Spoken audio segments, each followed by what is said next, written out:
ازيكم يا شباب؟ عاملين ايه؟ كل سنه وانتم طيبين وسنه سعيده علينا وعليكم يا رب. وربنا يجعلها سنه سعيده وسنه خير. ومش عايز اطول عليكم في المقدمه. بقالنا فتره بعيد عن الفيديوهات وبعيد عن التصوير. ورجعت لكم النهارده تاني كده بتركيبه جديده من اسكندريه، من منطقه بحري، بموتور دايزك وطبق ستار نت متر وعشرين زي ما انتم شايفين في ظهري. ومعانا موتور بريميوم زي ما انتم واخدين بالكم معايا، موتور بريميوم طبق ستار نت متر وعشرين. ومعانا عدسة نوفا مخرج. وبإذن الله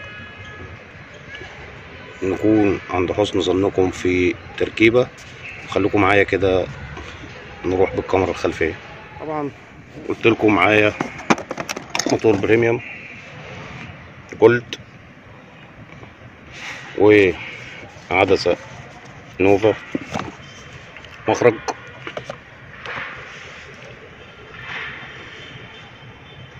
وبرضو ادي الموتور. ومعانا طبق ستار نت متر وعشرين. وادي مكاننا اللي هنركب فيه طبقنا.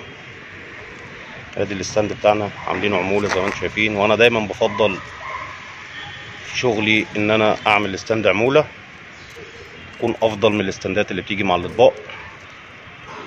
وادي كده مجالنا من اقصى الشرق، شبكة موبايل قدامي، واقصى الغرب عندي ارتفاع اهوت، لكن هو بعيد نسبيا عني. وطبعا جنبي طبق زي ما انتم شايفين، برضو الحمد لله مش هيأثر علينا في حاجة، لان احنا هنركب على اول شخشيخة. وهنا ادي الستاند بتاع الطبق التاني. وخلوكم معايا كده بقى نجهز حاجتنا ونجمع طبقنا وموتورنا ونثبت ستاندنا ونوريكم دنيتنا ماشيه ازاي، وادعوا لنا بالتوفيق. احنا كده زي ما قلت لكم يا دوبك لسه بنثبت ستاندنا اهو، وشويه جبس زي ما انتم شايفين. وادي ميزاننا،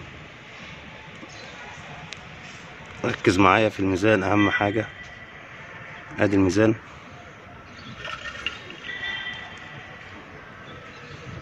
وادي الميزان، وادي الميزان.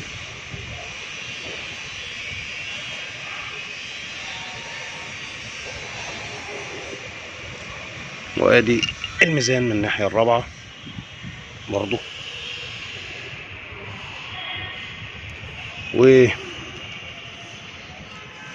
مستنيين بس الستاند ينشف، شوية الجبس دول ينشفوا، ونبدأ نعمل المونة بتاعتنا ولا شوية الأسمنت بتوعنا، ونبدأ نثبت. وخليكم معايا كده. طبعا شايفين الستاند ماسورة محملة ازاي،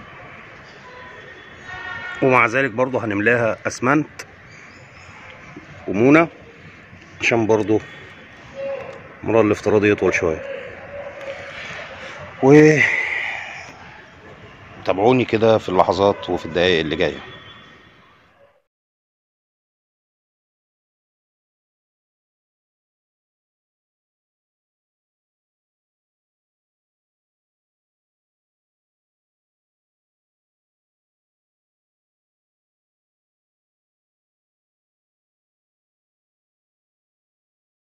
كده تركيبتنا بعد ما خلصناها، وكده احنا واقفين على نايلسات زي ما قلت لكم. ادي طبقنا ستار نت متر وعشرين،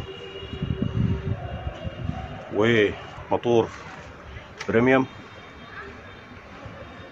وزي ما انتوا ملاحظين معايا ادي وضع طبقنا.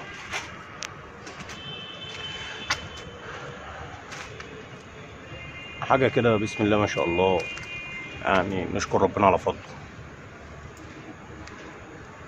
وطبعا عندي العمارة اللي قدامي دي عايز اقول لكم قطع عليها الهزبسات لانها قريبة مني اوي يعني. والحمد لله نشكر ربنا، خدنا من 14 غرب او 15 غرب تلستار لغاية 70 شرق. نشكر ربنا على كل حال. وادي مجالي مفتوح زي ما انتوا شايفين من اقصى الغرب لاقصى الشرق. وربنا ييسر الحال، ادعوا لنا بالتوفيق.